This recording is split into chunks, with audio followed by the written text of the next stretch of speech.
Aussi loin que la vue peut porter, une vaste terre fertile et généreuse s'offre aux yeux de tout visiteur qui se laisse charmer par ce cadre idyllique. D'emblée, notre regard embrasse cette vaste verdure jalonnée de montagnes, dont les sommets semblaient toucher le ciel.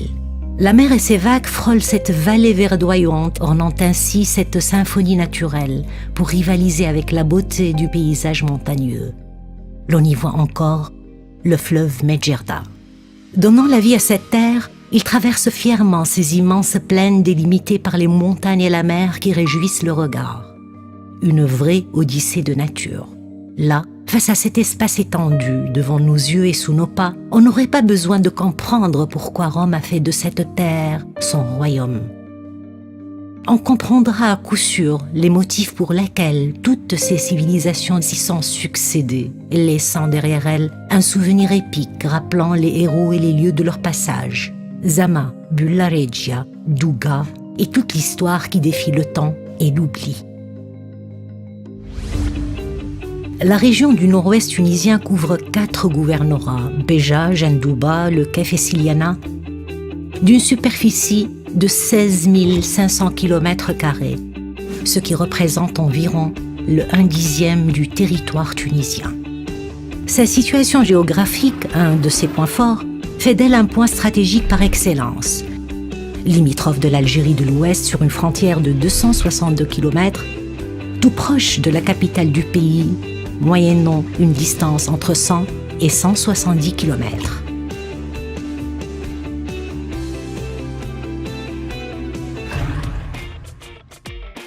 Elle est également reliée à l'Europe par l'aéroport international Tabarka et une ligne ferroviaire qui relie le pays de sa voisine, l'Algérie.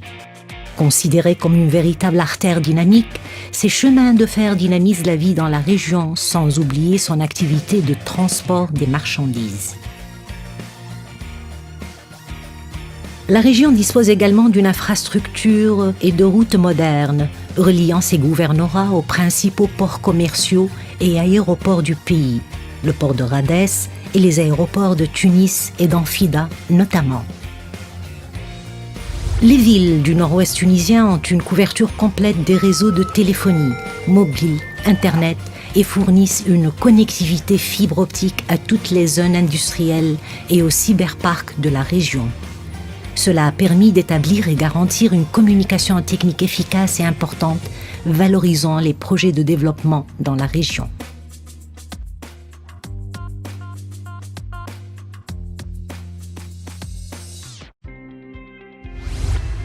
Le nombre d'habitants du Nord-Ouest est estimé à 1,17 million, dont 61% population active.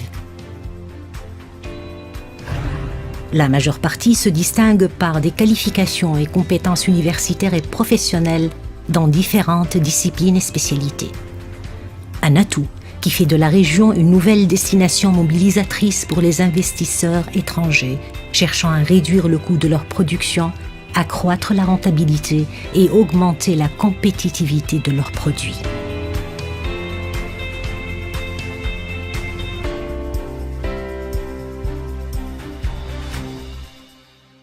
اليوم مؤسستنا قريبه برشا من المؤسسات الجامعيه الموجوده بالجهه، منفتحه على المحيط نتاعها التعليمي، سواء الحقيقه على مستوى التعليم العالي او كذلك التكوين المهني. الدوله الحقيقه اليوم توفر لنا تكوين تكميلي للاطارات حسب البيزوان الحقيقه سبيسيفيك نتاع كل مؤسسه. Cette main-d'œuvre a obtenu sa formation, ses qualifications et ses compétences des pôles universitaires tunisiens, des instituts de formation, d'ingénieurs et des centres de formation professionnelle continue.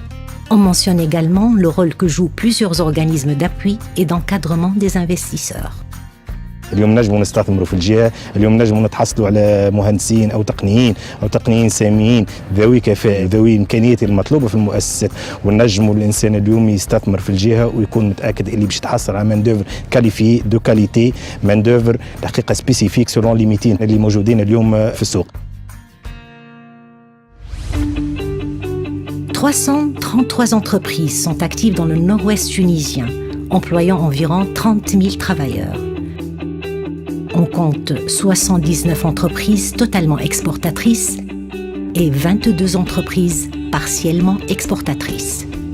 Ces chiffres s'expliquent par la diversité sectorielle du tissu industriel et économique tunisien et de l'efficacité des services dans la région du Nord-Ouest, qui est en progrès permanent, comme en témoignent le succès et la prospérité de nombreuses entreprises locales et étrangères qui se sont déjà implantées dans la région.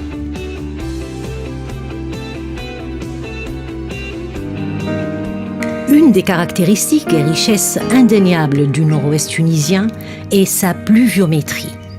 Le Nord-Ouest a toujours été considéré comme le château d'eau du pays. Ces ressources hydrauliques ont favorisé l'exécution de 13 grands barrages. Les plus importants sont Sidi el-Barraq et Sidi Selm. La capacité de stockage est estimée à plus de 1300 millions de mètres cubes, alimentant les villes tunisiennes les plus importantes en eau potable et eau d'irrigation. Bien que la vocation de la région soit principalement agricole, la transformation des produits agricoles est de 15 à 20%, une proportion qui demeure faible comparée à la diversité des ressources naturelles et les productions disponibles. La production annuelle de céréales est d'environ 1,1 million de tonnes. Celle-ci représente environ 55% de la production nationale. Cette production intéressante est un atout très important dans le domaine de la transformation et la valorisation des produits agricoles locaux et des produits naturels bruts.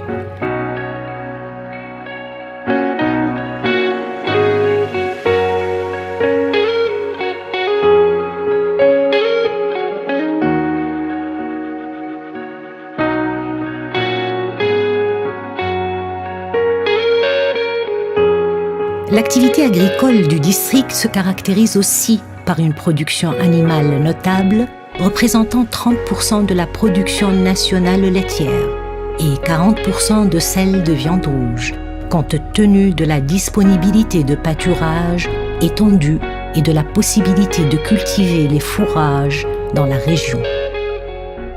Dans ce sens, la région produit plus de 320 000 tonnes de lait par an, et la transformation de ces grandes quantités de lait à 50% reste ouverte au succès des projets de transformation. الشركة هذه تم بعثها في الشمال الغربي بالذات نظرا لما تزخر به الجهة من مكونات هامة في منظومة الحليب.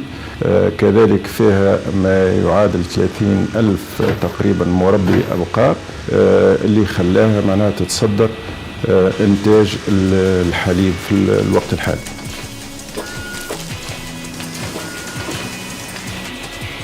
أدخلنا في برنامج تأهيل المنتجي ومربي الأبقار، وذلك معناها من خلال زوج برامج هامين. البرنامج الأولاني اللي هو نسموه فارمر بزنس سكول، وهي تجربة أولى نقوم بها في تونس، هو تكوين الفلاحين على كيفية مجاراة الإنتاج متاعهم وحتى يتسنى لهم معناها الحصول على مردودية أكثر في الإنتاج الأبقار متاعهم.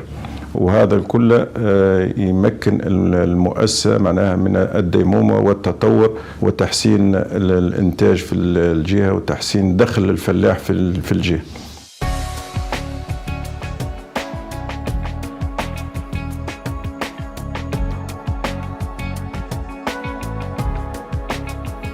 Les 51 km de côte marine offrent des produits de mer de qualité noble, tels que langoustes, espadons, appréciés par le marché européen. Et les barrages fournissent des milieux favorables à la production et l'élevage de poissons d'eau douce.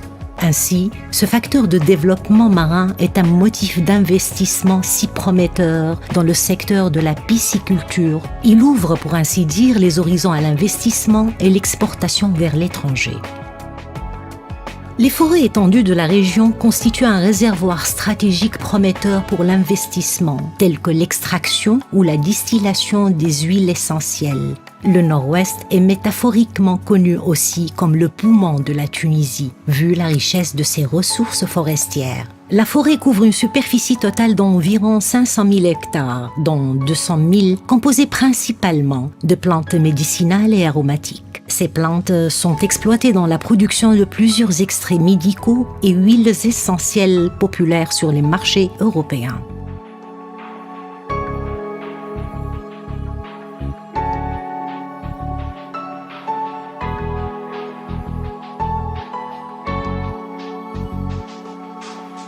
L'arboriculture fruitière et les légumes connaissent à leur tour une croissance, ce qui rend le stock agricole encore plus riche et varié grâce à la pomiculture à Rouhiya, les cerises à Maktar, les figues à Kesra et Djeba, les grenades à Testour et d'autres produits du terroir prometteurs, sans oublier la production d'olives dans toute la région.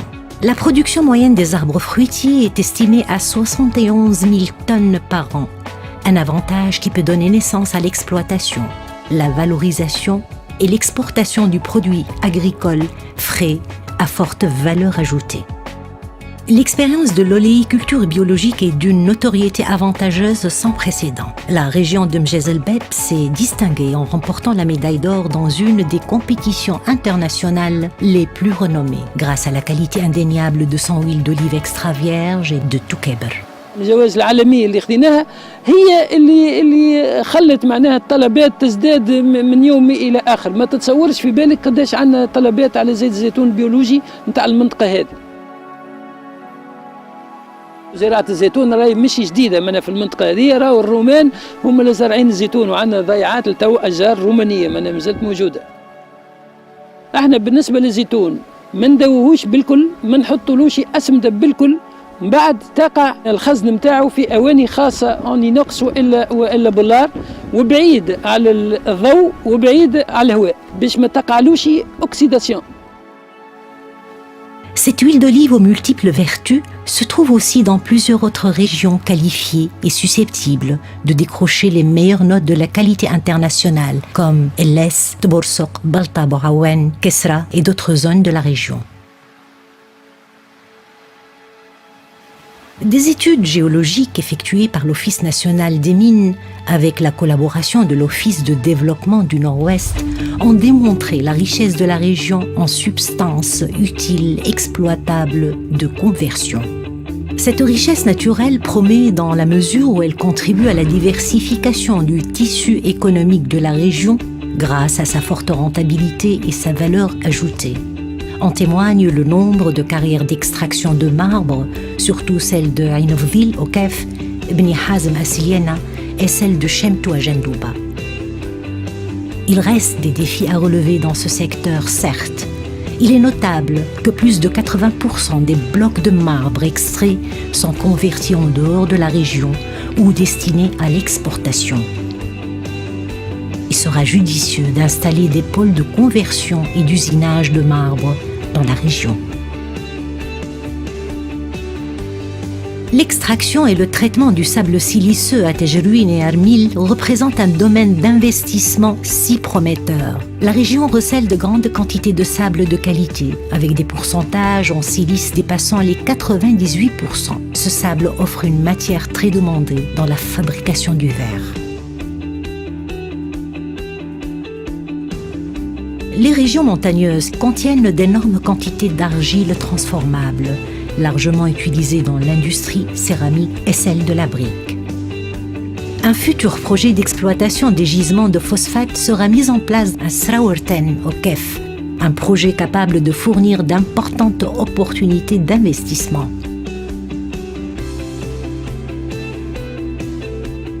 La particularité de ce site, pourquoi il est d'intérêt mondial? Parce que c'est une coupe complète. Par conséquent, les scientifiques ils ont pu retracer l'évolution de la Terre au niveau de cette couche. Sur 100 sites, sélectionner 10, il est le premier parmi ces 10 sites. Les analyses chimiques et géochimiques ont permis de mettre en évidence en particulier la présence en abondance d'un élément chimique qui est l'iridium, et cet élément il est absent ou rare dans la Terre, mais plutôt il est extraterrestre. Donc c'est à partir de là qu'on a conclu que la Terre a été percutée par un astéroïde il y a 65 millions d'années. Donc l'intérêt de ce site a conduit l'UNESCO à le classer comme un patrimoine mondial. On a un programme de préservation et c'est pour, en quelque sorte, promouvoir le tourisme dans la région dans le but de développer le Kef.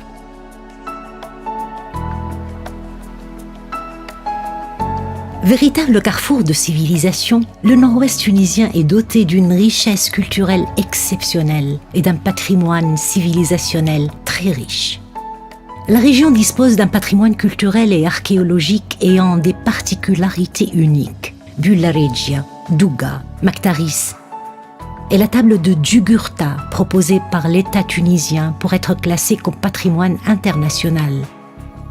Malgré la diversité culturelle et l'importance de ses attraits touristiques, on exploite seulement 15% des ressources de la région. Son modèle touristique se limite encore au tourisme balnéaire et à la promotion des produits artisanaux et traditionnels, comme le corail, la poterie, ainsi que d'autres produits fabriqués en bois. La région ne comporte qu'une seule zone touristique installée à Tabarka Indraham, comportant des hôtels et des terrains de golf. Il existe 27 sources d'eau chaude et d'eau froide au nord-ouest qui ont des caractéristiques thérapeutiques spéciales et attrayantes pour l'investissement, comme la station thermale Hamam Bourguiba. Cette nouvelle donne touristique ne peut qu'encourager les investisseurs à construire des projets à travers l'aménagement des réseaux de sentiers écologiques et la revitalisation des visites touristiques et sportives pour les zones montagneuses. Il s'agit du tourisme alternatif basé sur les réserves naturelles telles que El Feija, Jbel Sarj et Sadine. L'existence des maisons d'hôtes réparties dans plusieurs zones montagneuses et rurales de la région a permis l'émergence d'un nouveau produit touristique et fait preuve d'une attractivité encourageante. Loin des murs et des pavillons luxueux des hôtels, ces maisons d'hôtes connaissent un succès auprès des touristes, amateurs de la nature. Ces touristes qui sont en quête de dépaysement cherchent à éviter la somptuosité pour vivre une expérience différente, conviviale et inédite.